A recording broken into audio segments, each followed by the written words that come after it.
I'm just curious, what genre of movie is the most challenging to design sound for? Which one? Which genre? Yeah.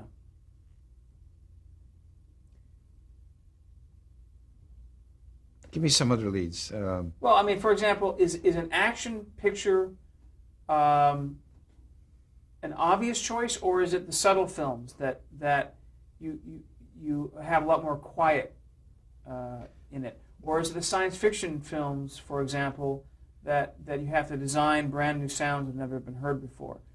What's the most challenging of the genres? Okay, now I understand. Well, on the bedroom parlor type of thing, which we refer to as pure dialogue, those are fairly simple, providing the dialogue track has been recorded correctly. The toughest one, obviously, are the science fiction ones. Really tough, like Mission Impossible. Very difficult. Very difficult. Or the films like Gladiator. Editorially, mixing-wise, are extremely difficult. The action films, I guess is what you want to call them. They're very difficult, very time-consuming, very expensive.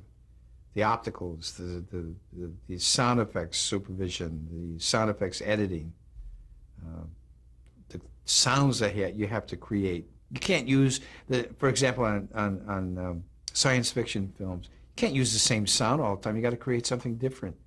Because the public out there is pretty sharp, and if you use something that was on Mission Impossible and you want to put it on Star Trek or whatever, they're going to spot it. So you got to make it different. You have to the horror films, suspense maybe are somewhat difficult because you got to build up to something. Yeah, I'd put it that way. Um,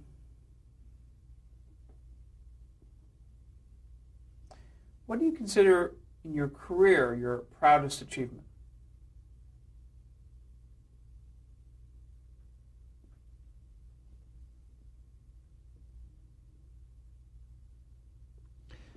Well, I guess the North Hollywood Plaza.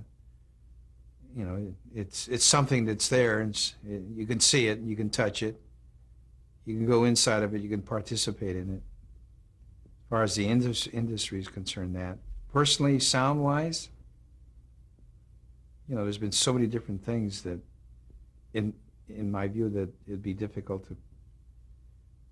Maybe I should just say to be able to survive as long as I have. Maybe that'd be an answer, but it's difficult. You know, we've done so many different films, and well, I think the thing that personally, other than the North Hollywood project as an accomplishment, I think the relationship that I had with my people, my employees, was a good one. It's funny because I remember Lauren Ryder used to say to me, he said, "Leo, don't get too involved with your employees because it's going to hurt you." And it was so true. I used to have to bail them out of jail. I had to go to the hospital when the woman's having a baby and the guy's in Europe someplace, and hold her hand or be there, you know, with somebody or something. And you know, I've had people commit suicide on me. But I guess the relationship between me and my people was very important to me. Being an only child, you know, you build up relationships with people, and you become very close to them. And I think that's something that I miss right now. You can't get close to anybody in the corporate world. It just doesn't work that way. I miss that. I have people that I meet along the street, or you know, they say, "I used to work for you, Leo," and God knows, I don't remember, and they all had nice things to say, you know, and I remember once when one of my employees really misbehaved and got drunk on a job, because I wouldn't allow any drinking or swearing at my facility at all. I just wouldn't allow it. And I fired the guy, and he turned around and wanted to file a grievance against me. Of course, he lost, and I won. I guess it was about 3 or 4 years or 5 years later, he came into my office, and he thanked me for doing what I did. because it straightened him out. And that was great. It was really great. So it's a relationship. I remember when I tried to get into the union. It took me 4.5 years to get into the union. And there was one guy that kept blocking me. No matter how I tried, he kept blocking me. Finally, they had to take me in. And I guess it was some years later when I was in charge of production and hiring the crews. This guy comes up to me. He's looking for a job. I met with him in my office. Larry Cannon was his name, I believe. And I just sat there and looked at him. And what he was speaking, he was telling him how good he is, this and that, what have you. And I said, Larry, you don't know who I am, do you? And he said, what are you talking about? I said, Larry, you don't remember me at all, do you? He said, well, I know who you are. Yes, but you don't remember me 5 or 6 years ago. So I had to tell him what happened, what he was doing. He actually blocked me for 4.5 years to get medical coverage and pension and everything because he wouldn't let me in. He was head of the board of directors at the union. And he says, does this mean I don't get the job? I says, no, you're going to get the job. I just wanted you to know who I am and what you did. But you know what? I said, I don't carry a grudge because I'm where I are where you are, and I'm going to hire you. That was it. So maybe that's it. Well, what do you consider the key to your success, to your continued success? Well, whether I'm successful or not, only history will tell. But I enjoyed working, and I enjoyed putting in the hours that I did, which is unfortunately for my wife. I was always honest as the day is long. I would never try to cover up a mistake that we might have caused. Never did. Admitted to it. Gave him $15,000 credit because of the fault and so on. I guess if you were to ask anybody that knows me, they'll tell you that, I was honest as the day is long, and whatever I would say, you could take to the bank. And that to me is important. Terrific. Thank you for sitting down with us. Good. Could I rest now? Yes, you can rest now. Fantastic. Okay. What is that? This is what they call an SN. It's made by Nagra. SN means small Nagra.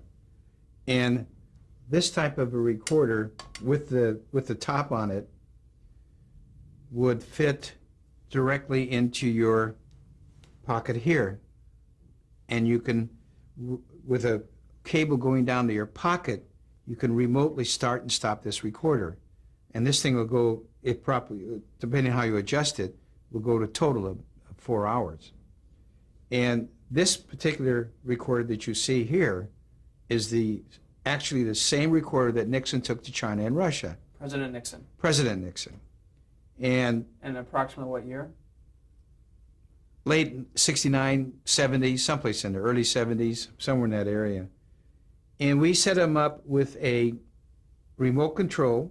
We set him up with a microphone going down his sleeve, down to his watch. There's a small little microphone like this and attach it to his watch.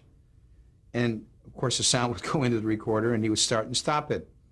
So when he went to China and he was using it and they found out about it, they took the recorder away from him. And when he left, they gave it back to him. And when he got to Russia, for some reason the Russians didn't care.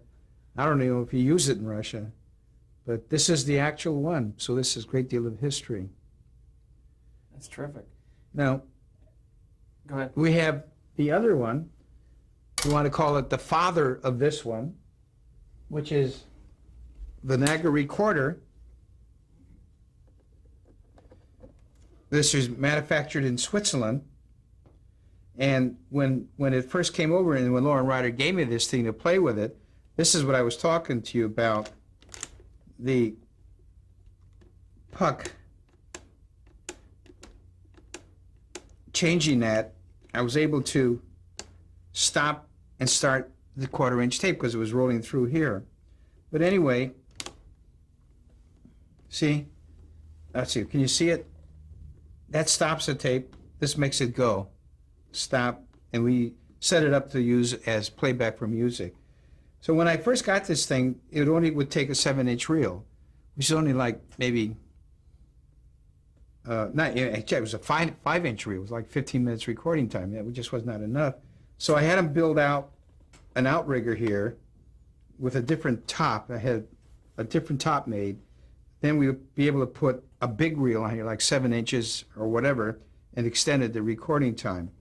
This particular one has 2 inputs here for microphones, which was not enough for us.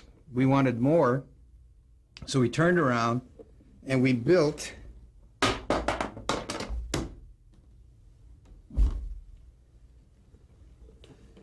this. And this was created by Ryder. Yeah, I wanted a mix panel. This is like 1, 2, 3, 4, 5, 6 inputs, 6 microphones input. This thing would go stereo as well as monaural. This also would control the camera going on and off. So we built this with the thought of selling it. And by the time we finished with this thing, it ran around $6,000.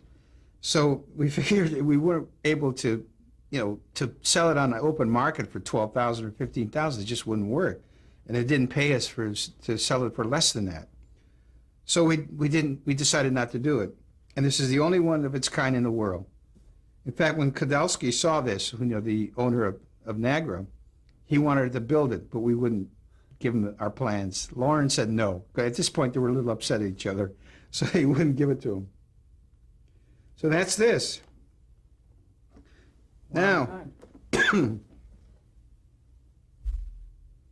I was talking to you about Mac tape? This is the original Mac tape that we manufactured back in the late 40s.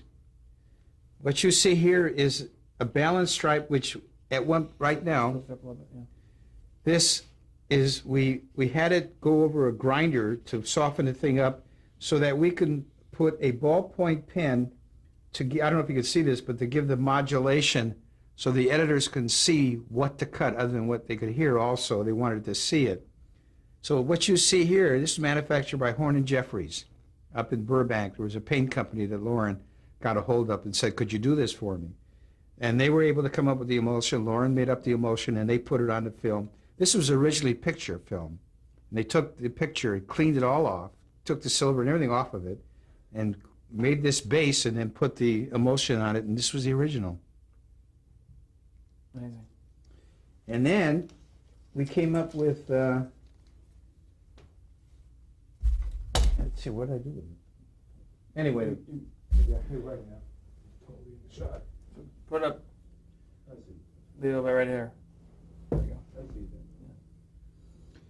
And then at one point in time, we had microphones that we were using on the scoring stage as well as our music recording stage as well as on production.